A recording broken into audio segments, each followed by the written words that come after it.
अस्सलाम वालेकुम। कैसे हैं आप सब?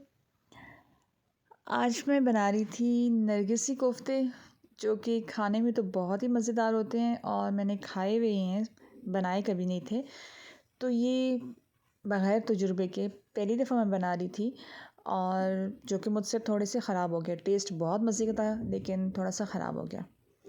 तो इसके लिए मेरे पास था 3 पाव कीमा तकरीबन और धनिया पुदीना फ्रेश था आधा कप।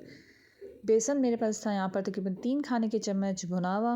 प्याज 2 बड़े साइज़ के थे और मसालों में जो है वो खुश्क धनिया और ज़ीरा जो है वो 1-1 खाने का चम्मच उनको भून लिया था और लाल मिर्च पाउडर 1 खाने का चम्मच, गरम मसाला 1 खाने का चम्मच, धनिया पाउडर भी 1 खाने का चम्मच, नमक 1.5 खाने का चम्मच और लहसुन पेस्ट था तकरीबन 1 खाने का चम्मच, हरी मिर्चें तकरीबन 6 से 7 बड़ी या चुनी मुनी अगर हों तो थोड़ी ज़्यादा और लीमू 2 थे जिनका रस निकालना था और कलौंजी जो थी वो 2 चुटकी या 1 चुटकी काफ़ी है। तो सबसे पहले चॉपर में जो चीज़ें मैंने डाली, मैंने बड़े शौक़ से बनाए और पहला तजुर्बा था। मैंने कभी भी नहीं बनाए इससे पहले, दूसरे कोफ्ते तो बहुत ज़्यादा बनाए लेकिन ये एक्सपीरियंस पहली दफ़ा किया और इसमें थोड़ा-सा रेसिपी से हट के जब किया तो वो ख़राब हो गया। तो मैंने सोचा कि ये रेसिपी अपलोड नहीं करनी चाहिए, लेकिन फिर सोचा कि करनी चाहिए। बहुत से लोग ऐसे होंगे जो मेरी तरह तजुर्बा कर रहे होंगे इस पे या फिर इस तरह से बनाते होंगे, तो बेहतर है कि ऐसे ना बनाएं। और रेसिपी सेम ऐसी थी, सिर्फ मैंने यहाँ पर प्याज़ों को जितना ज़्यादा बारीक करना था वो नहीं किया था। थोड़ा-थोड़ा सा बीच में प्याज नज़र आ रहे थे, रह गए थे प्याज। और इसके अलावा जो कीमा था उसको बहुत ज़्यादा बारीक करना था, तो मैंने यहाँ पर थोड़ा-सा हल्का सा दानेदार कीमा छोड़ दिया था, यानी कि बहुत ही कम, लेकिन छोड़ दिया था थोड़ा-थोड़ा सा। तो शायद नहीं बल्कि यकीनन इसलिए भी इनमें फ़र्क आया था। और कोटिंग भी बड़ी अच्छी सी हो गई थी, बिल्कुल क्रैकलेस कोटिंग थी, सब कुछ बहुत अच्छा था। लेकिन जब मैंने फ्राई किया तो वो फट गए थे, टूट गए थे कोफ्ते। तो यहाँ पर अभी सारी चीज़ें हमने चॉपर में डाल के, चॉपर था उसके बावजूद भी प्याज थोड़े-थोड़े से मैंने छोड़ दिए थे, मुझे लगा कि शायद ये अच्छे लगेंगे। ये मेरी अपनी राय थी जो कि बिल्कुल गलत थी और इसीलिए मैंने सोचा कि आपसे शेयर करूं कि अगर कोई ये वीडियो देखे तो शायद दोबारा उनसे ये गलती ना हो। और इंशाल्लाह नेक्स्ट टाइम फिर भी मैं ये वीडियो बनाऊंगी दोबारा नरगिसी कोफ्ते की। जब तक परफेक्ट नहीं बनेंगे तब तक बनाते रहेंगे और इंशाल्लाह बन जाएंगे बहुत जल्दी, बल्कि नेक्स्ट वीडियो में बन जाएंगे। तो यहाँ पर अब आहिस्ता-आहिस्ता साथ ही मसाला जात भी शामिल कर दिए मैंने, थोड़े-थोड़े करके, यानी जो साबुत मसाले थे ना, हरी मिर्चें और धनिया और ये सब चीज़ें, वो भी साथ में शामिल कर रहे हैं ताकि अच्छे तरीके से ये चॉप हो जाएं। और बने बहुत अच्छे थे, टेस्ट बहुत अच्छा था, मसाले बिल्कुल परफेक्ट थे। लेकिन अगर ओवरऑल बात करें, हम लोग देखने की बात करें कि देखने में वो कैसे थे, तो वो थोड़े-थोड़े फ्राई होने के टाइम पे अंडों को छोड़ दिया था, ऊपर से उनकी कोटिंग जो है वो फट गई थी, थोड़ी-थोड़ी सी खुल गई थी। तो इस वजह से मुझे लगा कि ये ठीक नहीं है।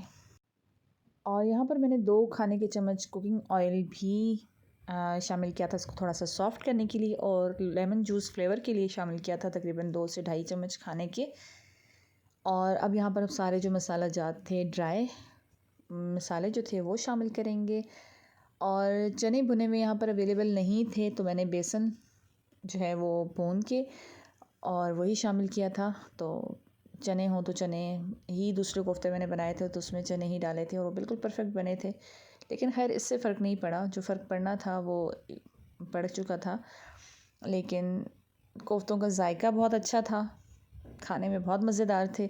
इनका जो सालन बना था, जो करी बनी थी, वो बहुत परफेक्ट बनी थी, बहुत अच्छी बनी थी। वो उसी तरह बनानी है, तो उसमें कोई चेंज नहीं करना, वो बहुत अच्छी बनी थी अल्हम्दुलिल्लाह। और जिनको नहीं पता था घर में कि कोफ्ते टूट चुके हैं, क्योंकि मैंने उनके पीसेस करके हाफ़ पहले ही कर दिया था उनको, तो उनको तो नहीं, जिनको नहीं पता उन्होंने खाए और बहुत पसंद भी किए। लेकिन मुझे पता था कि ये इनमें क्या मसला आ चुका है। तो यहाँ पर मैंने बस इसको इस तरह छोड़ दिया था और इसमें थोड़े-थोड़े से अगर नज़र आएँ तो कबाब में मसाले में प्याज भी थोड़े-थोड़े से रह गए थे और थोड़ा-थोड़ा सा हल्का-हल्का सा दानेदार सा कीमा भी था, कुछ-कुछ। तो अंडे यहाँ पे बॉयल किए थे, तकरीबन मैंने यहाँ पे 7 अंडे बॉयल किए थे सख्त बॉईल किए थे। थोड़ा सा ऑयल लिया था हाथों पे लगाने के लिए ताकि हम इसकी कोटिंग अच्छे तरीके से कर सकें।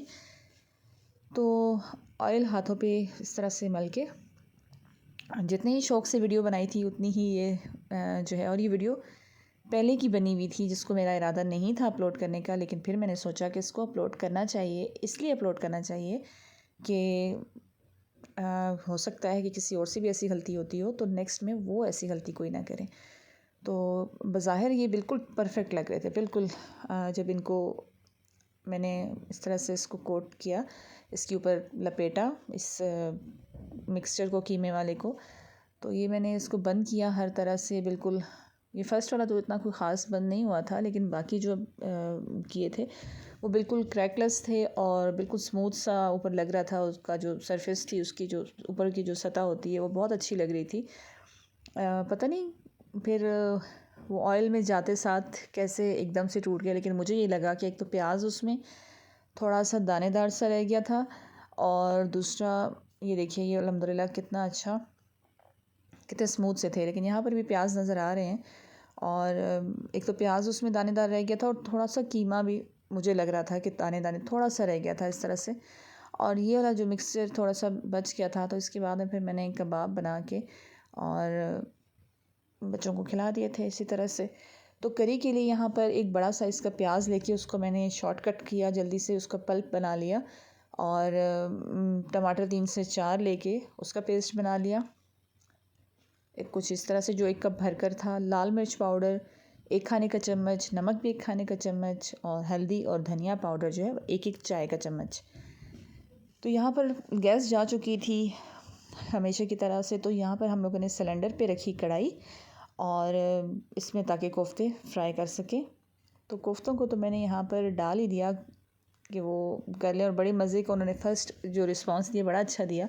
लेकिन जैसे ही उनको मैंने पलटा, और वो पार्ट इसमें स्किप हो चुका है, वो मैंने उस वक्त इरादा नहीं था वीडियो का, लेकिन बता रही हूँ कि वो थोड़े थोड़े से ऊपर से ना क्रैक हो गए थे, बिल्कुल कवर नहीं उतरा था, लेकिन थोड़े थोड़े से। तो 3 खाने के चम्मच हांडी वाले चम्मच भरकर मैंने कुकिंग ऑयल के लिए उसमें डाला प्याज का जो पल्प था वो, ताकि जो है वो टाइम की बचत हो सके, और जो उसकी ग्रेवी है, जो इसका सालन है, करी जो है वो बहुत अच्छे से तैयार हो सके। तो यहाँ पर इसको थोड़ा थोड़ा चमचा हिलाकर और गोल्डन ब्राउन होने तक पकाएंगे, क्योंकि प्याज स्लाइस में तो है नहीं कि बहुत ज़्यादा ब्राउन करें। अब किनारों से ये ब्राउन होना शुरू हुए हैं, दरमियान से ये लाइट लाइट सुनहरे हो रहे हैं। तो यहाँ पर इसको हम बहुत ज़्यादा देर नहीं पकाएंगे, बाकी मसाला भी तो भुनेगा ना, तो उसके साथ सेट हो जाएंगे। तो यहाँ पर हो चुका है तकरीबन ये खुशबू आने शुरू हो गई है, तो थोड़ा सा और करेंगे, और जैसे ही सुनहरा होने लगेगा तो इसमें टमाटर शामिल कर देंगे, और टमाटर के साथ ही हम इसमें स्पाइसेस भी शामिल कर देंगे जो कि रखे थे, लहसुन